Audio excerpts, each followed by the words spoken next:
Hi everyone, it's great to have you with us. Thank you so much for joining us for this live talk today. My name is Michaela and I'm the Partnerships Manager at Save the Rhino International. Today we're going to be talking all about conservation work in dogs, and I'll have the pleasure of talking to our amazing speakers today, and we'll have Claire Lewis and Benny van Zyl joining us from the North Luangwa Conservation Programme in Zambia, and we'll be talking to them about how they work with specialist canine teams to protect rhinos and other wildlife in the park. And I'll also be catching up with Tommy Asinga, who is an expert vet based in Lusaka, about perhaps some of the challenges that might come up with dogs working in these remote wildlife-rich areas, and how can we make sure that working dogs stay healthy and happy. So I'm really excited to be talking to our three speakers today, as I was really gutted that I couldn't meet them in person last year. We were hoping to hold a special working dog workshop in Lusaka, but like for many of you, the pandemic sadly interrupted our plans and we were not able to hold it last year. We're hoping to hopefully organise it again soon, but in the meantime, it's great to be catching up virtually at least. But please bear in mind, obviously we are doing this across continents, we're connecting across different areas. Claire is sitting in North Luangwa, Benny and Tommy are in Lusaka. So if kind of technical issues come up, if internet connection is a little bit weak and one of us drops off, please do just bear with us while we try and reconnect. But I think we're all really excited for this discussion. It's such an interesting topic, and I'm sure that a lot of you will have many questions for our speakers as well.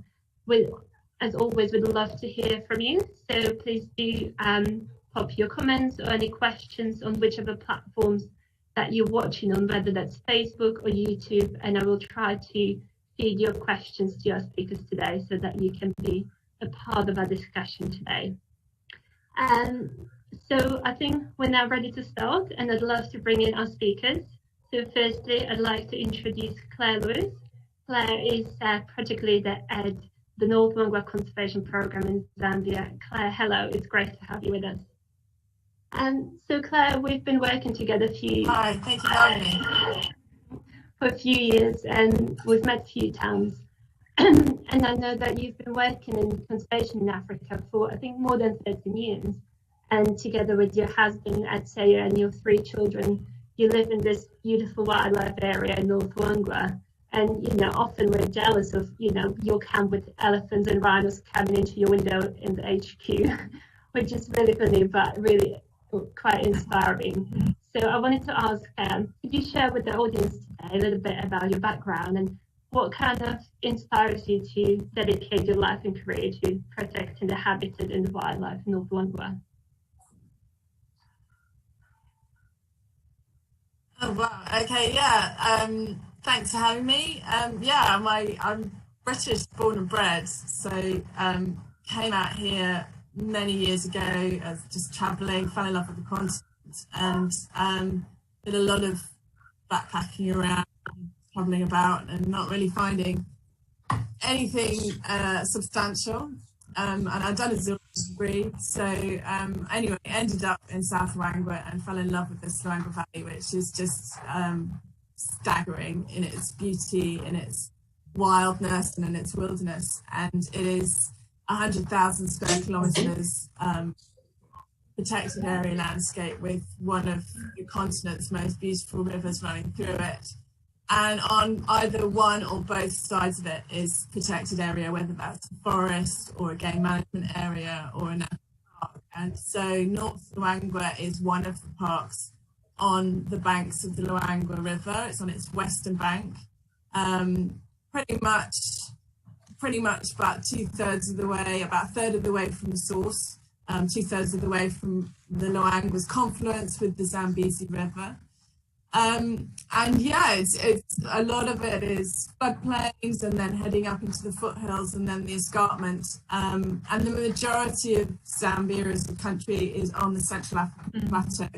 And then it's cut by these beautiful valleys like the Zambezi, the Kafue, and the Luangwa. And so we live and work in North Luangwa National Park, as you said, with my husband Ed, and we've got 3 young children.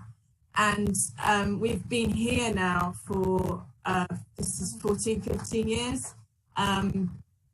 And we started, my husband Ed was born over here, so he's got a huge affinity with Zambia anyway, and I sort of think I probably just got dragged along for it willingly.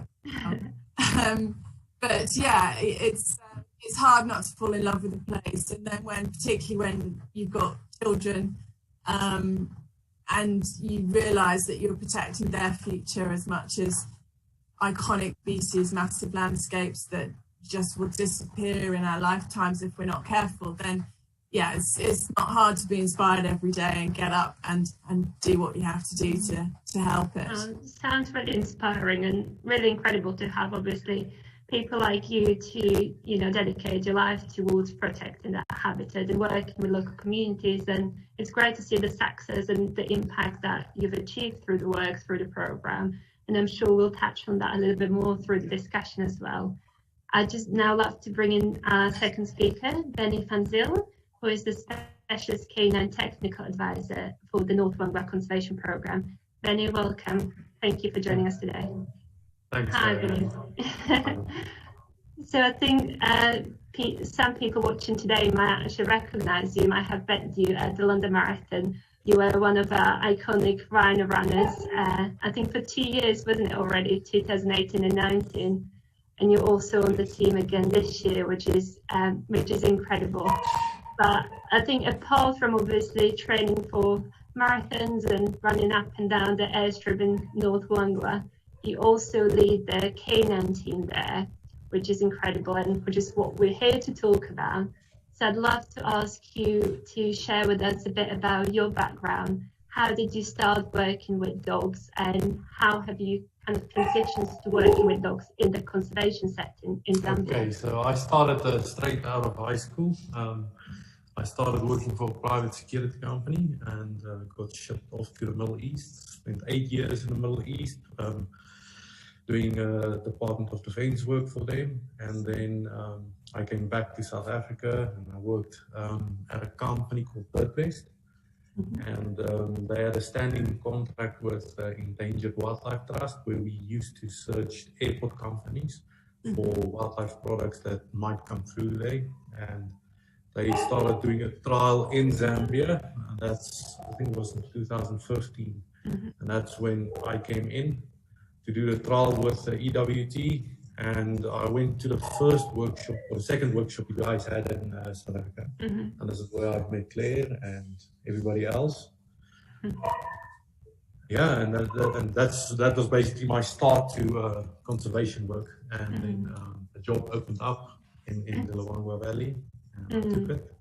And then I finally ended up in North Wangwa, which is the best place, I think, yeah. Yeah, I mean, it sounds like a dream job, and I'm sure, yeah, we'll talk about your role a little bit more later. I'm sure there'll be a lot of questions.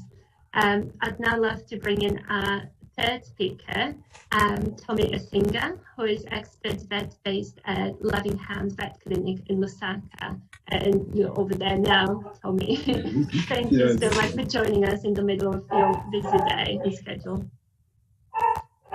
So Tommy, we've actually not known each other that long.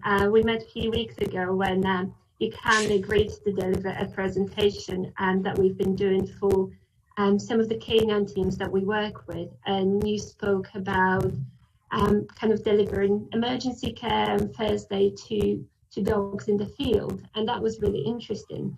And I'd love for you to share with the audience a little bit more about your background and I guess how do you work with Benny and Claire and their team in North Wangwa and other working dogs teams in Zambia. Can you tell us a little bit more about that? Yeah, well, thank you for the opportunity to be part of this team, and I really admire a lot of the stuff that you guys are doing, and I just wanted to be basically part of it.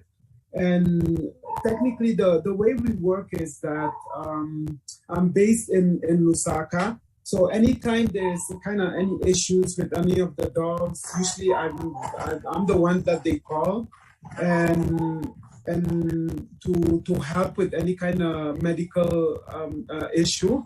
And I have done some training for some other canine unit here in Lusaka.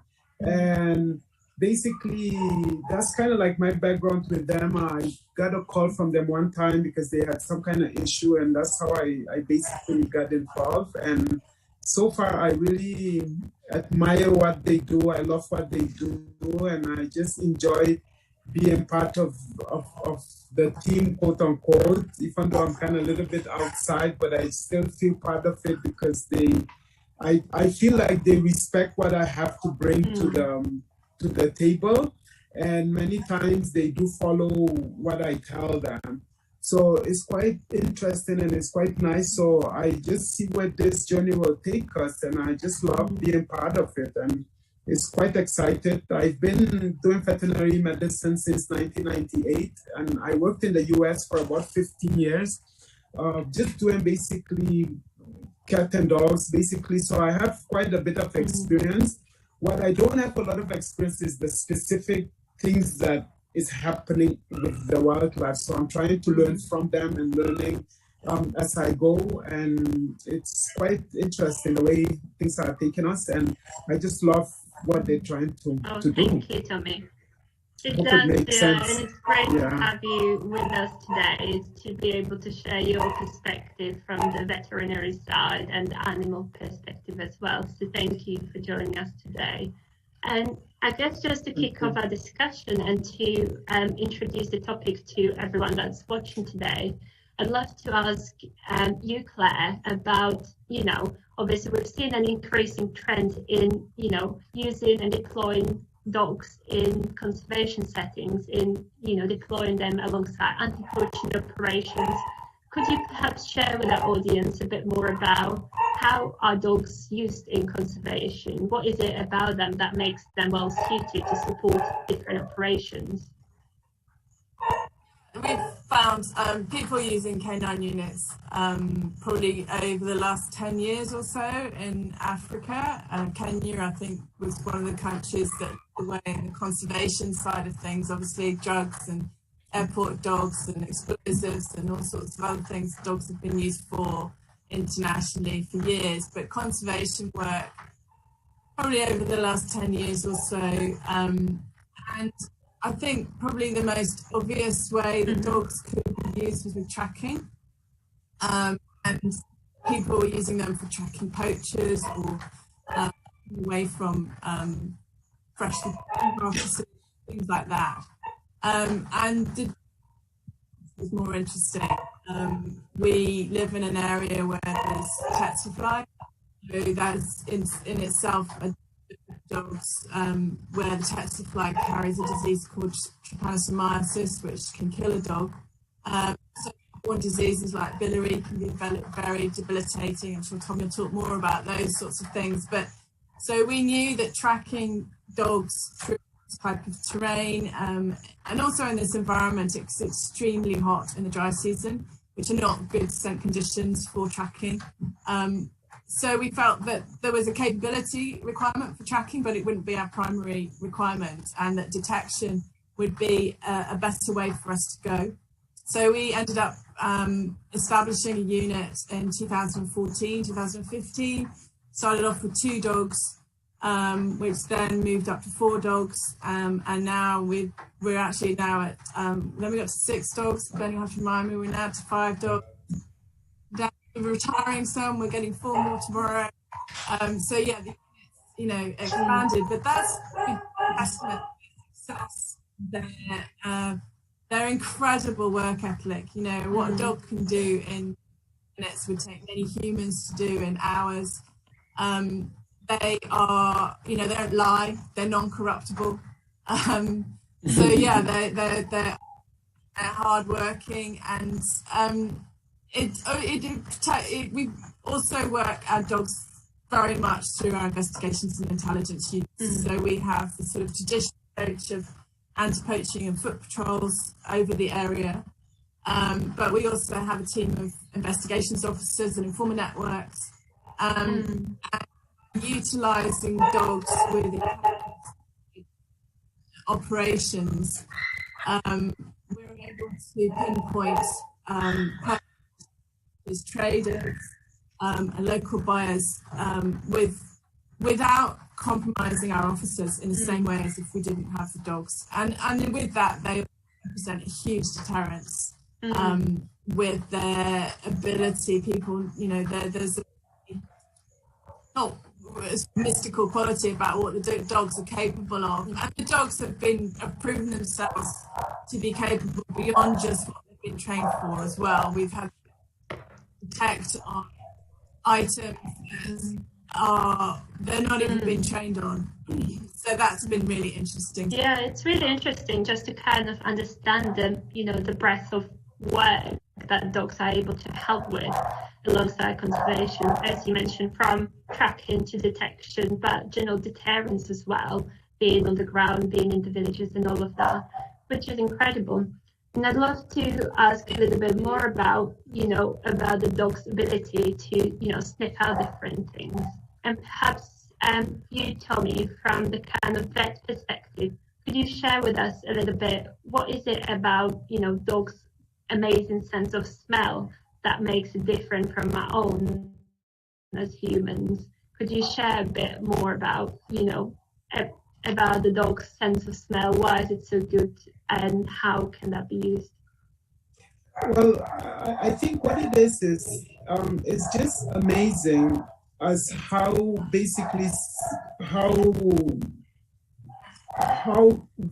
very developed the sense of smell of the dog is. A dog basically can smell almost 5,000 times.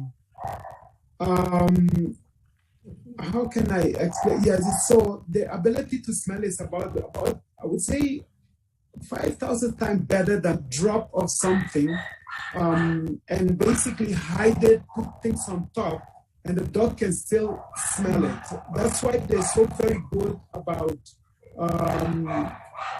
sniffing things like drugs. Even if it's just a small amount of drugs, you can still smell it through clothes, through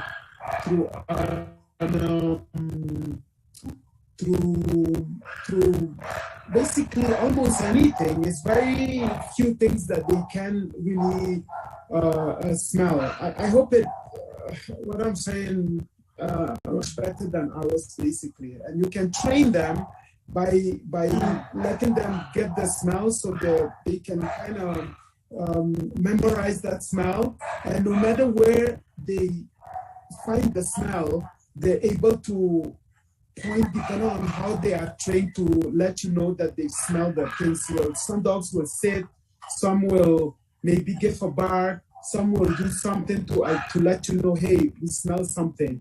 But again, the ability to smell is like about 5,000 times better than ours. So just to give you a sense of how sensitive the sense of smell is. And they can smell different things at the same time.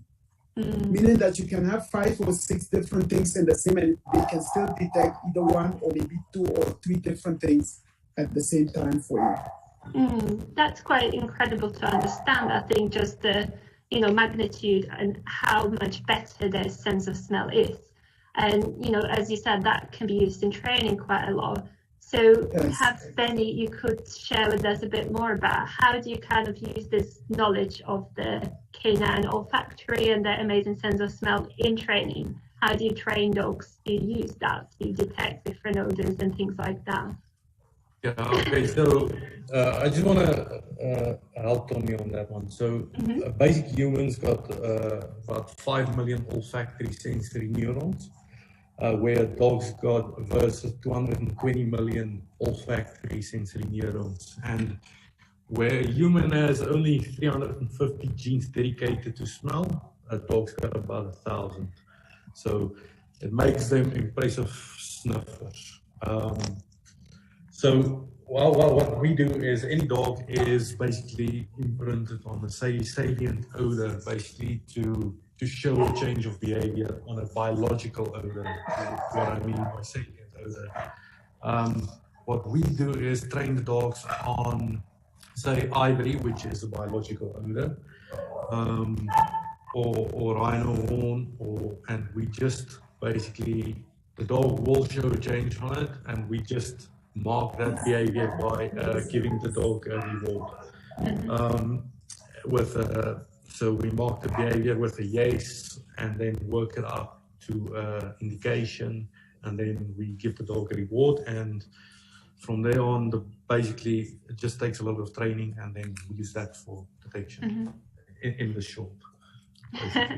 Yeah, I'm sure it's quite a complex process, but yeah, I think you summarized it really nicely. So it's great to understand. And I'd love to just switch to Claire a little bit, because I can see the dog on your lap, and I'm sure, yeah, everyone watching today would like to see that as well. Is that one of your dogs in the canine unit?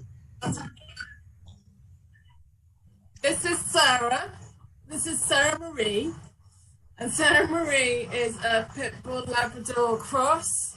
She's a rescue from America that came here in 2016, as a kind of loose cannon. She's hugely intelligent. She's quite manipulative and naughty. Just dropped a rock. She's now about to enter retirement, and so she's she's learning how to find her off switch. So we've got her at home with us at the moment, and she is just the most darling dog. Loves a rock. She's getting used to lying on the sofa now, and she's realised that her harness is no longer her on switch. So yeah, she's just been an amazing dog over the last few years. Benny will, I hope, have some more stats behind her, but she has helped arrest 2 of our most prolific ivory poachers. So she's absolutely earned her retirement and earned her stripes. She's she's just gorgeous. Love her, love her, love her. Sarah Marie. Oh, she's incredible. Thank you for bringing that to us. It's just great to see. And so you mentioned, obviously, she is a Labrador. Is that the kind of breed you would have in your unit? Or I guess I wanted to ask, do different breeds matter in terms of working dogs? Would you select a different breed? Or what other attributes, I guess, would you look for in a good dog? And I don't know, Claire or Benny, you can answer. Yeah, I'll take this one. Go on, Benny.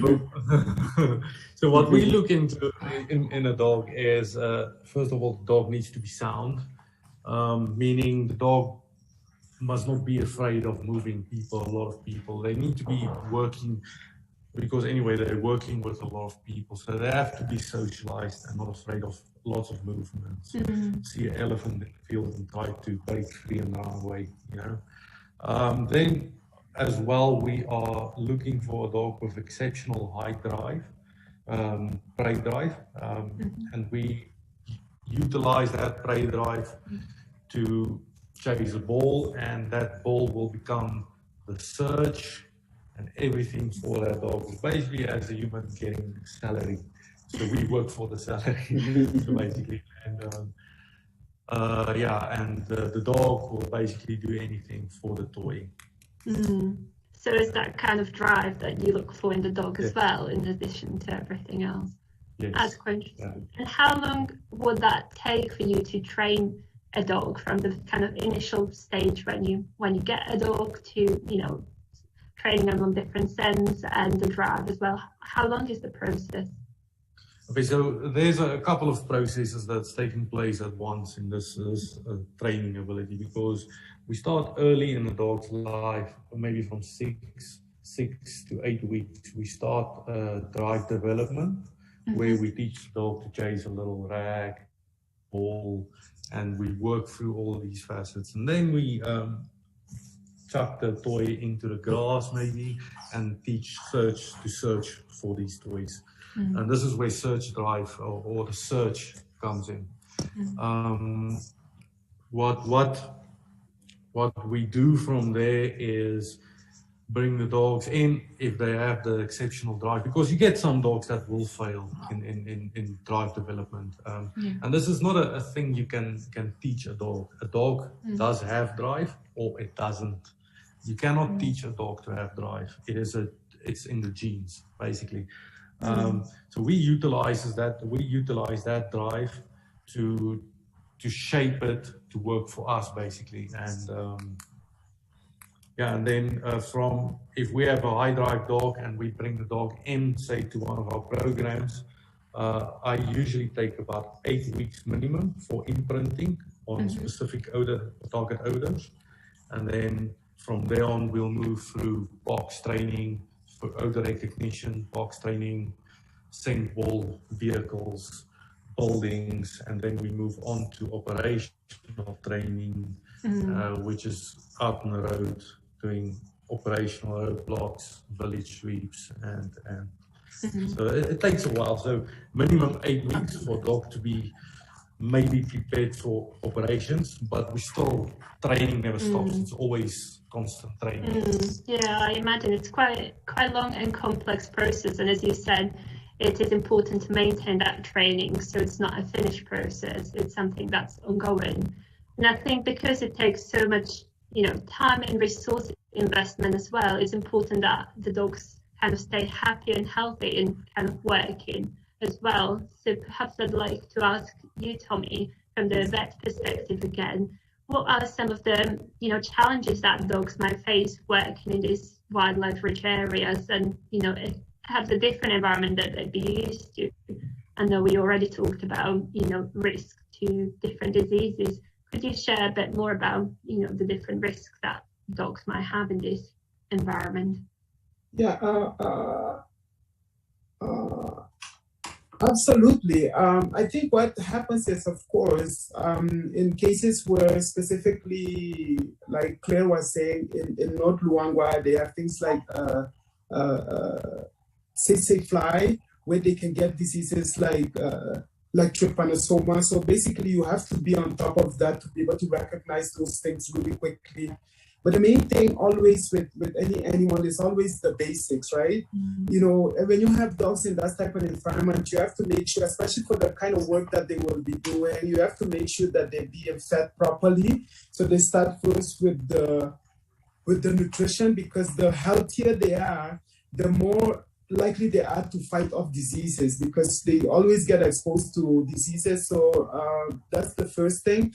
The next thing typically you want to do is to make sure that they're also vaccinated against various diseases, which those that can be vaccinated against. One big one is especially rabies, because being in the wild, things like rabies is a huge problem.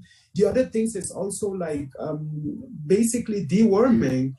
Things that maybe is important for us here in town or in the city, but especially in wildlife areas. Things like deworming become very, very important, because they can pick up worms even from animals that are not in the immediate environment, but maybe they were moving by, they drop some droppings there, the dog may pick it up, or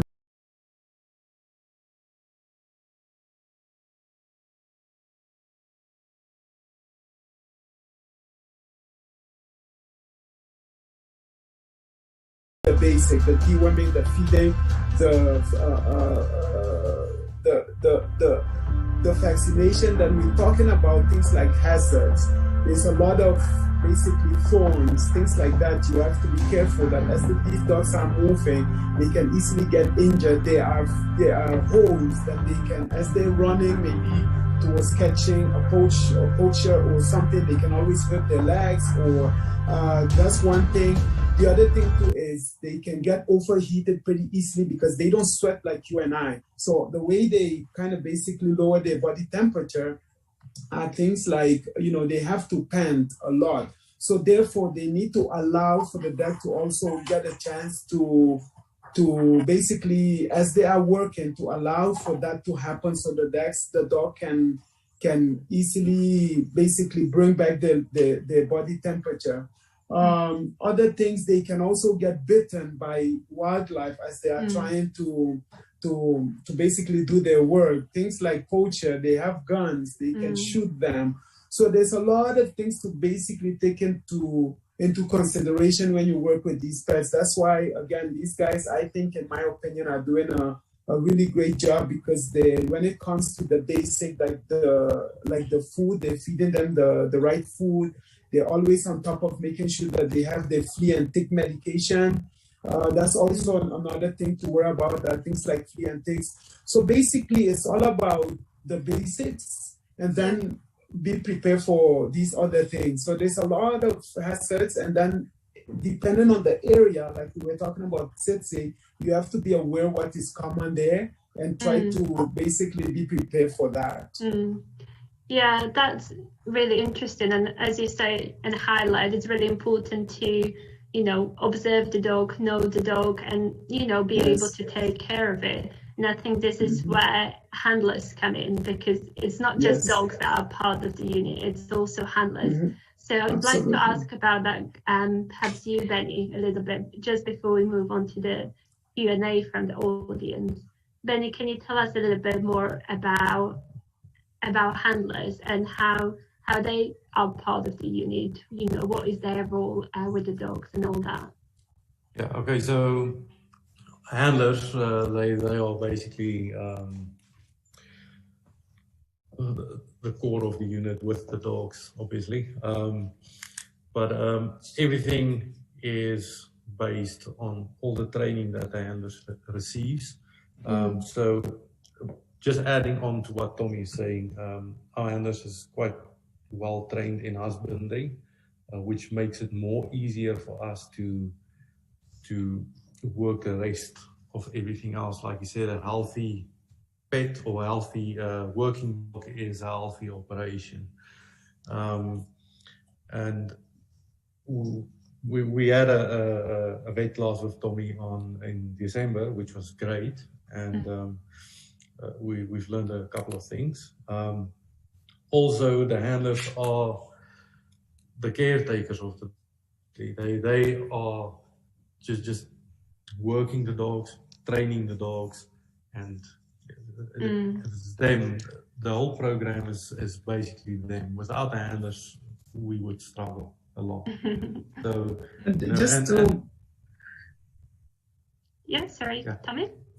No. I didn't mean to stop him. I thought he had finished. I just wanted to add that, Benny and them and their team, they really train their handlers very well, because what I've seen they're doing is like things like body temperature. They take those like every day. If the dog poop doesn't look right, they know. So really, for just to kind of my heads up to them how well, when he talks about that the handlers know husbandry, they really know husbandry in the sense that they really train them to the T, that if something is off, Benny knows about it. And they always, if there's something, they always, call me and say, hey, we noticed this, we have this. So they're really doing a really good job. And I didn't mean to stop Ben. I don't know if he still wanted to finish his thoughts. No, that's all right. I think you both provided really good insight into how the team works, as working with handlers and the trainers as well. I'd love to now move a little bit to our Q&A and open this discussion to our audience as well, and everyone who's joining. We've already got a few questions coming through. So the first one is from Marion from the UK, and they'd like to know, what breeds do you use in your program in North Luangwa? Claire or Benny, would you be able to answer? Well, Sarah, who you saw, she is Labrador, so a complete mixture and a complete nutcase, and really goes back to what Bernie said. It needs to be the dog's characteristics, the dog's drive, the dog's desire to please its handler and bond with the handler, and some dogs have it, some dogs don't. So we've got a couple of Malinois, a few Malinois, Belgian Malinois, and a bit of German Shepherd mix, and we're about to take delivery of some German Shepherds.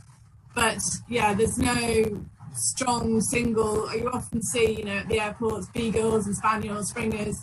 You've got to have that really mad disposition, I suppose, to the lay person would be. There's that really strong drive and desire, but it doesn't have to be a specific breed. But dogs are bred for purpose, and some dogs are lap dogs and companion dogs, and some dogs guard dogs, and there are some breeds that are better suited to using their nose for sure. So yeah, but a pit bull Labrador would strike you as an obvious choice. detection dog. And looking at her now, curled up on my daughter's lap. She doesn't look like one either, but she is absolutely one of the best dogs I've come across in this type of work, and she's a smart cookie. So yeah, it's all down to the dog's personality and characteristics. That's really interesting to understand. And we have another interesting question, I think directed to you, Claire, as well. Is from Megan in the UK, and she's asking, do anti-poaching units feel safer and more confident in their job with a canine unit? So perhaps you could talk a bit about that. Yeah, I've got really big brain here, so I'm struggling to hear the questions, but I think I got it, and hopefully you can hear me. Yes, we can hear you. But yeah, it's been definite change in the investigations officers' approach when they know they have the dogs as a backup. So there's different types of patrolling, different types of operations. The dogs don't get called out on all of them as backup. They get called out on specific intelligence-led operations. But it is, if it was only a human-led operation and somebody had revealed information that only they and I knew, for example, and an arrest was made, you are risking the compromise of your officers and of your informer, and potentially a wider operation, whereas you could put me...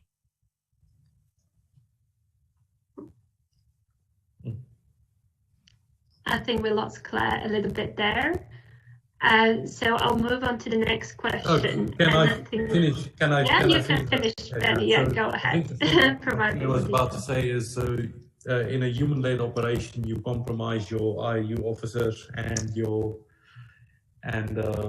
informers, and we bring in the dogs, and basically they do the searching, they do the finding. Your informers are safe, and your IU, your intelligence officers are safe and not known as well.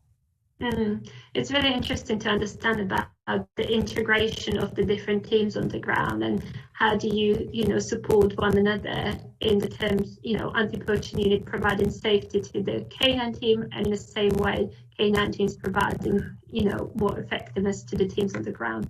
So it's really interesting to understand. And the next question builds on that, and we have a question coming from Samish in Oman about what are the various challenges on the ground level, and how does the team overcome these challenges? Perhaps Benny, you can explain a little bit. There's a lot of challenges. It's a very question. Okay, so obviously if we are in a park, there's a lot of wildlife that we need to look out for. It's never fun when you do tracking and a leopard nearly jumps on your dog, or you run underneath an elephant. So these are small challenges. The rest are tracking over great distance in 40-45 degrees Celsius, which is sometimes a bit difficult to do, but the dogs can do this. So it takes a lot out of the dog and a lot out of the handlers as well. So like Tommy said, fluids, very important. Comes back to our husband. Out on the village sweeps, we've got some challenges where people would get hostile, where a mob will rise, and basically we just pack up our stuff and go, but we come back. And so the safety for the safety to the dogs for us is priority number one, and then to ourselves. Then I don't know. Furthermore, I think that is basically most challenging situations is heat. Heat is a big stressor for us, and people getting hostile. Yeah. That's quite interesting as well, describing the different challenges. And we have a question coming from Frank Aunard from Cameroon, and that kind of builds on that as well. And he asked, would a working dog that has been born in Africa have an advantage as they are kind of more used to the environment and to the heat compared to a European dog? I don't know, Tommy or Benny, if you could answer that question. Yeah, probably Benny. let's Okay, see, yeah, then so I can jump in. So I've worked with a lot of European dogs from the States. So Sarah over there on Claire's lab, she's from Texas. She is doing absolutely fine. That dog will probably outwork any African dog I've seen. But yeah, Vika also from the States. Also, it depends on how you basically you put the dog in the environment and make the dog used to environment, basically. It's just acclimatizing the dog to the environment. But I've seen a bunch of European dogs work just as good as dogs we have in Africa, but then vice versa as well. I've seen a bunch of European dogs that comes to Africa that's no good. So, and a bunch of African dogs as well, no good.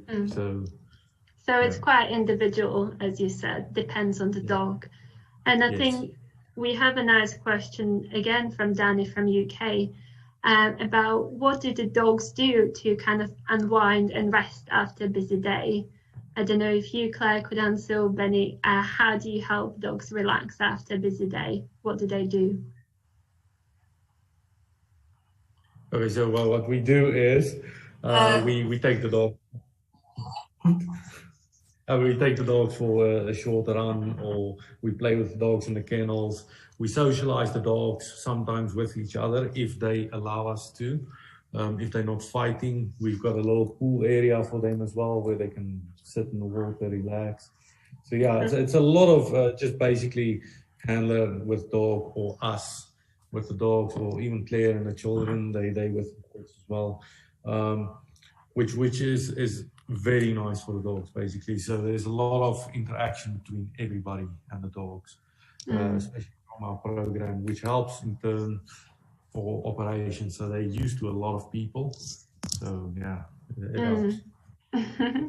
Yeah, it's a nice routine. It's kind of work hard and play hard, I think you said to me last time, which is quite kind of describes it quite nicely. I think we have space for a couple more questions, and we have a question coming from the US from Laura, and she asks, would it be helpful to have more canine units working in your field? Are there likely to be more? Perhaps Claire, you might be, if you're still with us. I don't know if the internet connection is a little bit weak. I think Claire just dropped off, so I'll let you, Benny, to answer that question. Okay, so for us, I would say the industry is growing with dogs coming, more canine units opening up. We ourselves, we are expanding. It helps a lot, but there is so many programs out there that are not prepared for a canine unit, and they take it on, and it makes it extremely difficult to maintain, and it's expensive as well. So I always use this analogy where I say if you have a startup program and you bring in a trainer and they train the handlers and the dogs up to say a level 1 handler, and then the trainer goes to a different program, because the handlers are so new, they will decline in their handling ability. The same with the dogs, they will start making mistakes, which is natural, and they don't have anybody over there to keep the standard up. And then that trainer will come back and he will train the handlers again back up to level 1.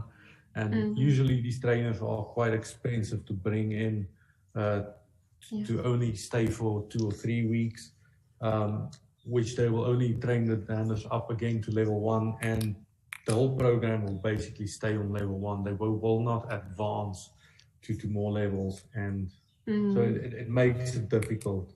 So the people who needs to open canine, they need to invest in good trainers.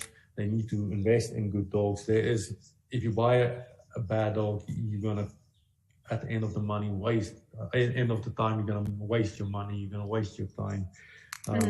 It is with a canine unit. It is all out or basically nothing. Yeah, I think that's quite a good analogy and really describes, how important it is to have that consistency of the training and investment into the canine unit.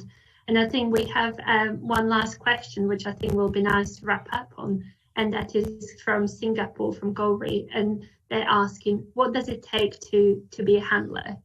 And I think it'd be a nice question to kind of finish on. What does it take to be a handler? What is what makes a good handler? And Benny, you work so closely with them, so I'll let you answer the final question as well. Okay, so for me personally, it is the interaction with the canines on a natural level. It is there is a lot of things you can be taught to become a handler, but you have like a natural handler, and then you have like a taught handler. And with my experience, I think a natural handler is far more better than a trained. Just because it's a job, I'm a trained handler. It's just that grasping that natural ability in the handlers and working on that makes a good handler, I would say. Yeah, and I know that you have a lot of good handlers in North Luangwa. Those people watching would have seen a nice little clip at the beginning of this talk of Gift and Joy's working with the dogs, and I had the pleasure of meeting both of them, and it's incredible to see that that special bond and relationship that they have with the dogs, and it just changes everything how they're able to observe and work with the dogs. So it's incredible to just understand that and see that, really. And it's been so wonderful to have the pleasure today to be talking to you, Benny, Claire and Tommy. Thank you so much for joining us for this live talk and sharing your expertise and knowledge and experience with our audience today. I found it really interesting, and I hope that everyone who's been watching today has also enjoyed it as much as I did. If you have any other questions, please pop them in the comments for us. And if you'd like to find out more, please head to our website to find out more information about how we work with North Luangwa Conservation Programme and with other canine teams as well. As always, please look out for our website and emails to learn about any upcoming events. We'd love to see you all again and hear from you. So thank you everyone again for joining us today. It's been great having you with us, and have a great rest of the day wherever you are.